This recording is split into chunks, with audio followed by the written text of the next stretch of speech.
આજે આપણે બનાવીશું મગની દાળની કચોરી। તો આપણે મગની દાળ છે તે ફોતરાવાળી છે તે લીધી છે, તો તેને પલાળી દેશું। તમારી પાસે ફોતરા વગરની હોય તેમાંથી પણ બનાવી શકો, આપણી પાસે ફોતરાવાળી દાળ છે તેમાંથી બનાવીશું।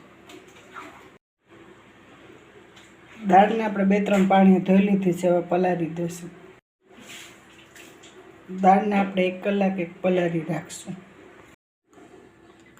દાળને પલાળી તેને 1 કલાક થઈ ગઈ છે। હવે આ રીતે આપણે હાથથી મસળીને ધોઈ લેશું, તો આપણા બધા ફોતરા અલગ થઈ જાય છે। આ રીતે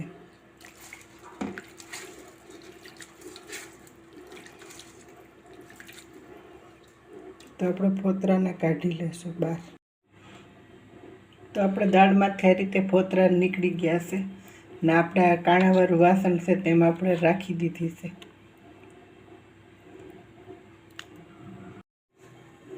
તો આપણી દાળ કોરી થઈ ગઈ છે, હવે તેને સોતરી લેશું। તો આપણે કુકર મૂકી દીધું છે, તો આપણે 1 પાવડી તેલનું નાખી લેશું।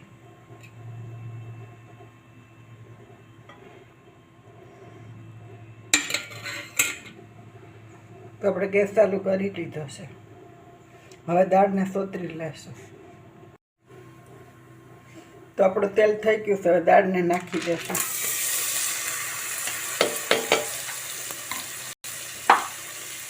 તો આ રીતે આપણે ધીમા ગેસ ઉપર દાળને હલાવશું।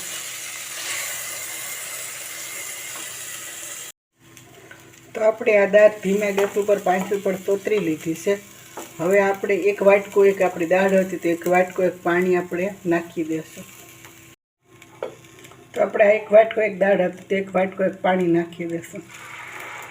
5 મિનિટ આપણે દાળને ધીમા ગેસ ઉપર કુકરનું ઢાંકણું બંધ કરીને રાખી દેશું। સ્વાદ પ્રમાણે મીઠું નાખી દેશું।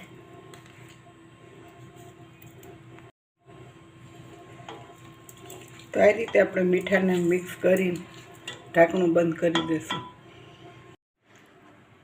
કચોરીમાં નાખવા માટે આપણે મસાલો બનાવી લેશું। તો આપણી પાસે 1 ચમચી મરી છે, 2 ચમચી વરિયાળી છે, 3 ચમચી આપણી પાસે તલ છે ને 3 ચમચી ધાણા છે ને 2 ચમચી જીરું છે।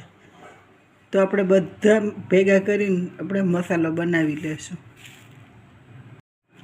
તો એ રીતે આપણે બધી વસ્તુને મિક્સ કરીને મસાલો બનાવી લેશું કચોરીમાં નાખવા માટેનો। તો આપણે થોડાક લીંબુના ફૂલ છે તે નાખી લેશું। તો આમચૂર પાવડર નાખવો હોય તો આમચૂર પાવડર, અને આપણે લીંબુના ફૂલ નાખીશું 8 થી 10। તો મસાલો તૈયાર કરી લેશું।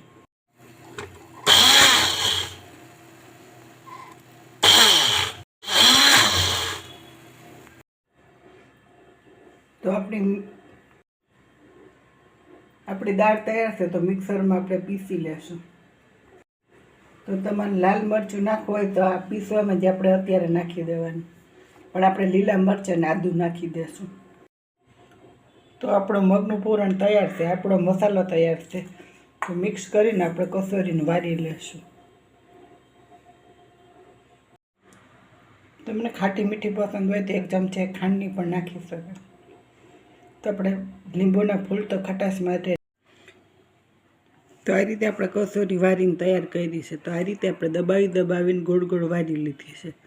તો આપણે આ કચોરી તૈયાર છે। તો આપણે હવે કચોરી માટેનો લોટ બનાવી લેશું। આપણે 1 વાટકી તેલ લેશું, 1 વાટકી પાણી લેશું, 3 વાટકી મેંદાનો લોટ લઈ લેશું।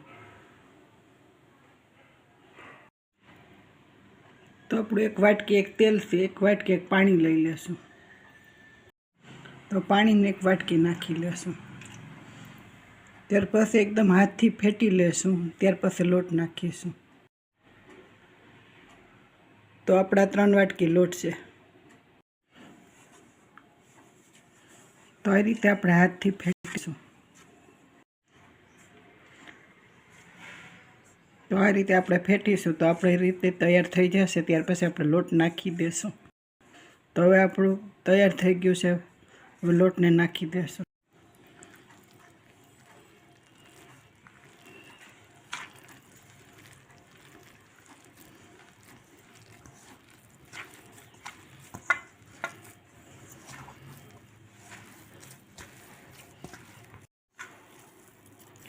તો કસોરીનું પડ બનાવવા માટેનો આપણો લોટ તૈયાર થઈ ગયો છે.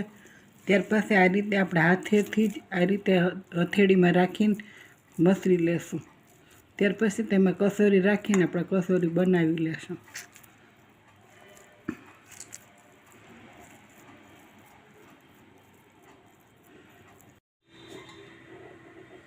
તો આપણે આ રીતે કસોરી વારી લીધી છે. હવે આપણે તરી લેશું. કરી લીધો છે, તેલ મૂકી લીધું છે.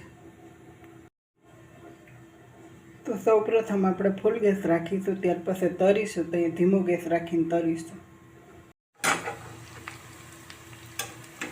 તો આ રીતે આપણે ધીમા ગેસ ઉપર કસોરીને તરી લેશું.